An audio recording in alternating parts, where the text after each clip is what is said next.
तो नीचे से उसके पिता की आवाज फिर से आई। इससे ज्याओमी भयभीत हो गई। वह जानती थी कि दो पिताओं का बाहर आना असंभव था। हालांकि उसके सामने वाले पिता अभी अभी निकले थे और एक अन्य पिता सीढ़ियों से ऊपर आ गए थे। पता नहीं असली पिता कौन था। उसी समय उसकी माँ अचानक उसके पीछे आ गई। इससे पहले कि कोई उसकी पत्नी के बारे में पूछता, उसने अपनी बेटी को बचाने के लिए लाओबाई पर हथौड़े से वार किया उसके लाओबाई के पास। इसके अलावा कोई विकल्प नहीं था। वह रुका रहा और उसकी पत्नी ने उसे कई बार तब तक पीटा जब तक कि उसकी सारी गतिशीलता खत्म नहीं हो गई।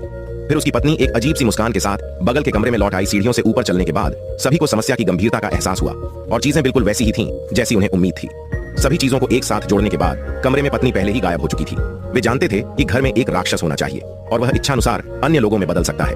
राक्षस के जाल से छुटकारा पाने के लिए लाओबाई ने सभी की बातें सुनने के बाद पास के एक प्रसिद्ध ओझा एवेई से संपर्क किया। उसे एक बुरा विचार भी आया। उसके पूर्वाभास और अंतर्ज्ञान ने उसे बताया कि इस बार राक्षस उन राक्षसों से अधिक शक्तिशाली हो सकता है जिनका उसने पहले सामना किया था। राक्षस द्वारा पकड़े जाने की संभावना से बचने के लिए अवेई ने प्रस्ताव रखा कि सभी राक्षसों को ऐसा करना चाहिए।